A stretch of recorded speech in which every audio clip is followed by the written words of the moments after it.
Last part में हमने देखा था कि किंग यून सेक वेस्टर्न एरिया में आ गया था और जियाओ फैन, किन और येल भी वहां पहुंचने वाले थे, जिस सब का पता लॉन्गिविटी हॉल को चल गया था। इसलिए वो लोग पहले किंग यून सेक से निपटने का फैसला करते हैं और बाद में बाकी सब सेक्ट से। अब आगे तो इस पार्ट की शुरुआत में हम जियाओ फैन और ताओ को वेस्टर्न एरिया में ही कहीं जाता देखते हैं, जहां जाते हुए ताओ का ध्यान कहीं और ही था। तभी वो गलती से एक सांप पे पैर रख देता है, जिसके कारण वो नीचे गिर जाता है। तो जियाओ फैन जायरो से पूछता है कि इसे क्या हुआ है, इसका ध्यान कहाँ पर है। तो जायरो इशारा करके जियाओ फैन को बताता है कि ताओ थोड़ी देर पहले रिंग से मिला था और उसने उसे बड़े प्यार से अम्ब्रेला भी दिया था और अभी वो उसी के ख्यालों में खोया हुआ है। तो ये देखकर ताओ जायरो पर गुस्सा करने लगता है कि वो बकवास कर रहा है, लेकिन जियाओ फैन जायरो से कहता है कि ब्लड प्योरिफिकेशन केव में भी तुमने मुझे हैरान कर दिया था और अब भी मैं फिर से ये जान के हैरान हूँ कि मेरे सिवा कोई और भी है जो प्यार करना जानता है।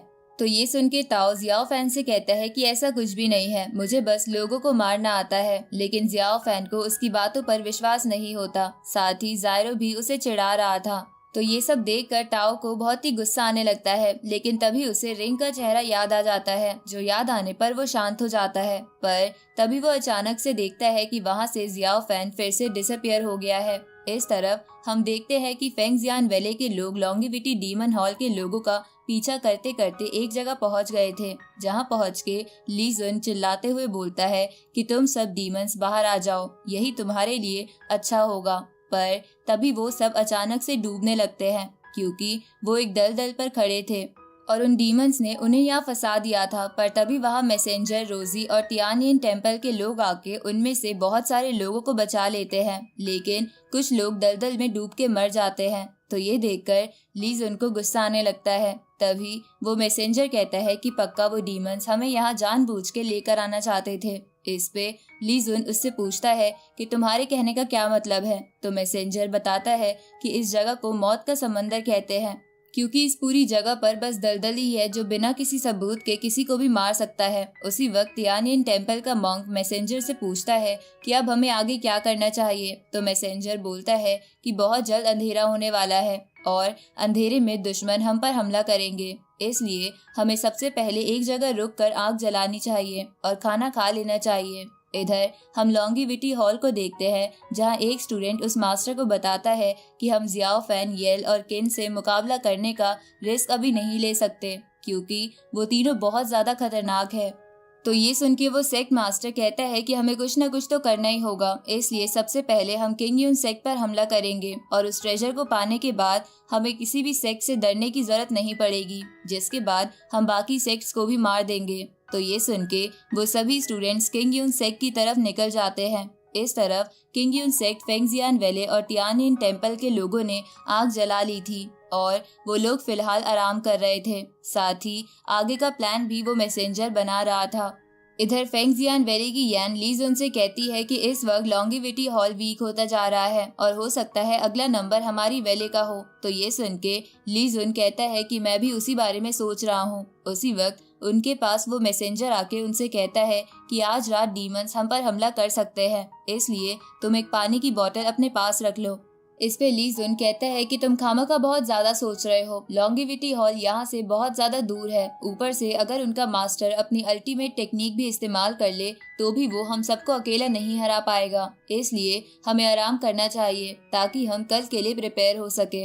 इस तरफ हम जियाओ फैन को देखते हैं, जो सारा प्लान बना के बैठा था। तभी वो अपने मन में बोलता है कि लॉन्गिविटी हॉल कई सालों से किंग यून सेक्ट से चिढ़ा बैठा है, इसलिए आज वो उन लोगों पर अटैक जरूर करेगा। इधर होता भी ऐसा ही है, क्योंकि लॉन्गिविटी हॉल का मास्टर अपनी सेना के साथ किंग यून सेक्ट के पास आ गया था, जिसके बाद वो सब मिलके अचानक से उन लोगों पर हमला कर देते हैं। इधर जियाओ फैन बोलता है कि भले ही लॉन्गिविटी हॉल उन लोगों पर हमला कर दे, पर किंग यून सेक्ट के एलाइट स्टूडेंट्स को वो लोग नहीं रोक पाएंगे। इधर रोजी, वो मैसेंजर और शेंग बहुत तेजी से उन लोगों को मार रहे थे।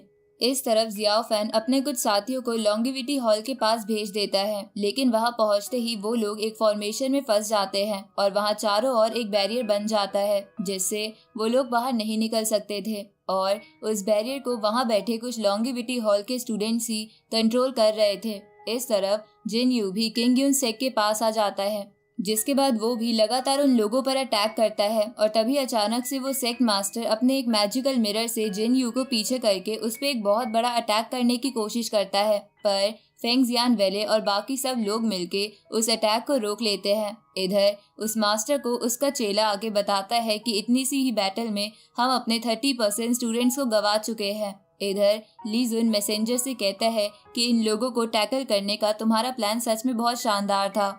इस पे वो मैसेंजर बोलता है कि ये सब तुम लोगों की मदद के बिना नहीं हो सकता था। तभी वो मैसेंजर देखता है कि जिन यू अभी थोड़ा इंजर्ड है, इसलिए वो बाकी सबसे कहता है कि लॉन्गिविटी हॉल अब भी ताकतवर है, इसलिए हम सब मिलके ही इनका सामना करेंगे और कोई भी अकेला फाइट नहीं करेगा। इसके बाद वो मैसेंजर उस मास्टर से कहता है कि तुमने छुपके हम पर हमला करने की कोशिश की, क्या तुम्हें डर नहीं लगता कि लोग तुम पे हंसेंगे? इस पे वो मास्टर कहता है कि शर्म तो तुम्हारे सेक्ट मास्टर को आनी चाहिए। ये सुन के वो मैसेंजर बोलता है कि हम अपने सेक्ट से बाहर है, इसलिए क्या तुम्हें अंदाजा नहीं हुआ कि हमें पता था कि तुम यहाँ आ सकते हो, पर फिर भी तुम बेवकूफ़ों की तरह यहाँ आ गए। ये सुन के वो मास्टर गुस्सा हो जाता है। इस तरफ लॉन्गिविटी हॉल के पास खुद जियाओ फैन पहुंच जाता है, जिसके बाद वो अपनी प्योर एनर्जी से उस बैरियर का सारा ऑरा कंज्यूम कर लेता है। तो उस बैरियर के हटते ही जियाओ फैन के साथी वहां खड़े लॉन्गिविटी हॉल के लोगों पर हमला कर देते हैं। इधर वो हॉल मास्टर अपने लोगों को वहां से वापस जाने के लिए बोल देता है और खुद उन सबसे लड़ने का फैसला करता है। तो ये देखकर वो लोग एक साथ उस मास्टर की तरफ बढ़ते हैं। तो वो मास्टर अपने मिरर से एक बहुत बड़ी चट्टान अपने सामने बना लेता है, लेकिन तियानियन टेम्पल के लोग और वो मैसेंजर उस चट्टान को तबाह कर देते हैं। तभी रोजी भी उस सेक्ट मास्टर पर हमला करती है, लेकिन वो सेक्ट मास्टर उसके अटैक से बच जाता है। जिसके बाद वो मैसेंजर उस सेक्ट मास्टर पे अटैक करता है, जिसके कारण वो सेक्ट मास्टर नीचे आ जाता है, लेकिन वो अभी भी अकेले ही उन सबको संभाल रहा था। उसी वक्त यैन अपनी फायर की पावर से उस मास्टर को हवा में भेजती है, जिसके बाद मैसेंजर और रोजी एक साथ उस पर हमला करते हैं, लेकिन वो उनके अटैक को रोक पा रहा था। पर तभी तियानियन टेम्पल के लोग भी उस पर अटैक करते हैं, जिसके कारण वो थोड़ा इंजर्ड हो जाता है और वहां से भागने का नाटक करता है, जिसे देखकर वो लोग उसका पीछा करते हैं। पर तभी अचानक से वो मास्टर अपने मिरर की मदद से उनके पीछे आके टेलीपोर्ट होते हुए एक एक कर उन सब पे अटैक करने लगता है, जिसके बाद वो एक बहुत बड़ी चट्टान से उस मैसेंजर को मारने की कोशिश करता है, पर तियानियन टेम्पल के लोग उसे बचा लेते हैं।